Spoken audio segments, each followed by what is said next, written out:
नमस्कार। Safety talks में आज हम चर्चा करने वाले हैं वर्क एट हाइट से रिलेटेड दो कैलकुलेशंस की। जब भी कोई इंसान या फिर कोई वस्तु ऊंचाई से नीचे गिरती है तो उसे नीचे गिरने में कितना समय लगता है, ये कैलकुलेशन हम देखने वाले हैं।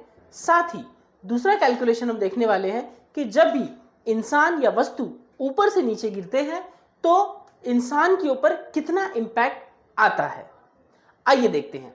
सबसे पहले, यदि इंसान ऊंचाई से नीचे गिरता है या फिर कोई वस्तु ऊपर से नीचे गिरती है तो उसे नीचे आने के लिए जो टाइम लगेगा, जो समय लगेगा, उसे ज्ञात करने के लिए, उसे कैलकुलेट करने के लिए हम सहारा लेते हैं गति के समीकरण का या फिर इक्वेशन ऑफ मोशन का।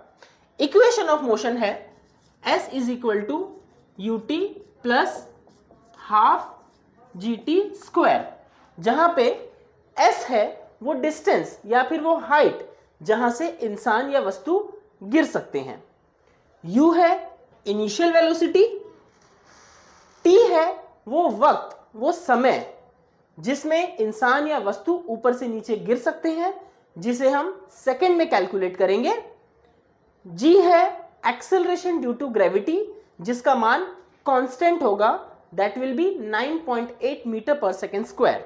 तो आइए उदाहरण से देखते हैं। यदि एक इंसान 10 मीटर की ऊंचाई पे काम कर रहा है और यदि 10 मीटर से वो गिरता है तो उसे कितना वक्त लगेगा नीचे आने में, तो हम अपने फॉर्मूले में इसे डालेंगे और यदि हमारी इनिशियल वेलोसिटी 0 है तो हमारा फॉर्मूला हो जाएगा s is equal to half gt square, half gt square. अब यहां हम 10 मीटर की ऊंचाई के लिए कैलकुलेट करेंगे तो 10 is equal to half into 9.8 into T square. T square का मान हमको पता चल जाएगा 10 into 2 divided by 9.8 is equal to T square. तो ये आ जाएगा सिंपली 20 डिवाइडेड बाय 9.8। अब 20 डिवाइड बाय 9.8 टी स्क्वायर है, इसका मतलब टी स्क्वायर का मान हो गया, इसे हम सिंपली अपने कैलकुलेटर से भी कैलकुलेट कर सकते हैं। 20 divided by 9.8 that will be 2.04। T square is equal to 2.04। अब टी स्क्वायर तो हमें पता चल गया, लेकिन टी निकालने के लिए 2.04 को हमको करनी में डालना होगा, यानी कि स्क्वायर रूट में डालना होगा।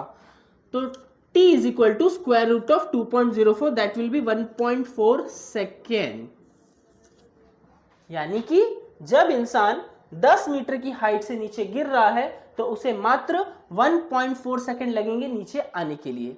इसी तरह यदि हम इसी फॉर्मूले को यूज करके 100 मीटर की ऊंचाई के लिए कैलकुलेट करें तो वो कुछ इस तरह होगा। हमारा s है 100, half into 9.8 into T square, इसीलिए टी स्क्वायर हो जाएगा 100 into 2 divided by 9.8 is equal to T square.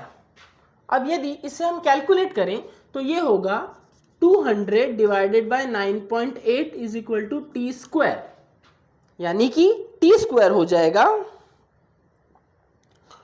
200 divided by 9.8 20.408 equal to, इसलिए that's why 20.408 is equal to T square. अब यहां हमें टी स्क्वायर मिला है, लेकिन टी जानने के लिए हमें 20.408 का स्क्वायर रूट निकालना पड़ेगा। तो इसके लिए t will be square root of 20.408 जो कि आ जाएगा t is equal to 4.5 seconds. यानी कि यदि कोई इंसान या कोई वस्तु 100 मीटर की ऊंचाई से गिर रही है तो उसे मात्र 4.5 सेकेंड लगेंगे जमीन पे आने के लिए। अब बात करते हैं दूसरे फॉर्मूले की। दूसरा फॉर्मूला जो हमें देखना है वो है इंपैक्ट का। इंपैक्ट जो है वो हम कैलकुलेट करेंगे kgf में।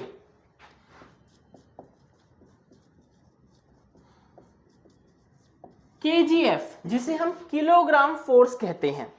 यदि कोई इंसान 10 मीटर की ऊंचाई से नीचे गिरता है तो सिंपली हमें करना क्या है, ऊंचाई का गुणा हमें उसके वजन से करना है।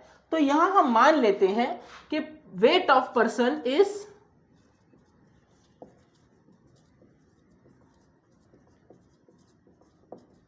60 kg। यदि किसी इंसान का वजन 60 किलो है और वो 10 मीटर की ऊंचाई से गिर रहा है तो 10 into 60 it will be 600 kgf। यानी कि यदि इंसान 10 मीटर की ऊंचाई से गिर रहा है और वो इंसान 60 किलो का है, तो जब वो इंसान जमीन पे गिरेगा तो उसके ऊपर जो इंपैक्ट आएगा वो होगा 600 किलोग्राम फोर्स का। इसी तरह यदि यही इंसान 100 मीटर की ऊंचाई से गिरता है तो सिंपली हम क्या करेंगे, height into weight of the person या फिर मास of the body, so that will B 100 into 60 यानी कि 6000 kgf। उस इंसान के ऊपर जो इंपैक्ट आएगा वो होगा 6000 kgf। इसी तरह यदि 50 मीटर की ऊंचाई लेते हैं तो ये होगा 50 इंटू 60 इक्वल टू 3000 kgf। अब एक सिंपल अंडरस्टैंडिंग के लिए लेते हैं, 3000 kgf ये उतना ही वजन या फिर उतना ही लोड है, उतना ही इंपैक्ट है जैसे कि यदि किसी इंसान के ऊपर हाथी खड़ा हो जाए, और ये उतना ही लोड है, उतना ही इंपैक्ट है जैसे किसी इंसान के ऊपर 2 हाथी खड़े हो जाएं। भले ही इंसान 60 किलो का है, लेकिन जैसे जैसे हाइट बढ़ेगी और उसी हाइट के हिसाब से, फॉर्मूला के हिसाब से इंसान के ऊपर आने वाला इंपैक्ट बढ़ेगा। तो हम आशा करते हैं आपको दोनों फॉर्मूले अच्छे से समझ में आ गए होंगे कि यदि इंसान ऊंचाई से नीचे जब गिरता है तो उसे बहुत ही कम समय लगता है नीचे आने के लिए, जिसके लिए हमने इक्वेशन ऑफ मोशन का सहारा लिया, और साथ ही में इंसान के ऊपर एक बहुत बड़ा इंपैक्ट आता है जब इंसान ऊंचाई से नीचे गिरता है। और इसके लिए हमने सिंपली देखा कि जिस तरीके से ऊंचाई बढ़ती जाएगी उसी तरीके से इंपैक्ट भी बढ़ता जाएगा, भले ही mass of the body constant रहेगा। यदि इसके अलावा आपके कोई भी डाउट है तो प्लीज पूछिए, सेफ्टी टॉक्स आपके सारे सवालों के जवाब देगा। धन्यवाद।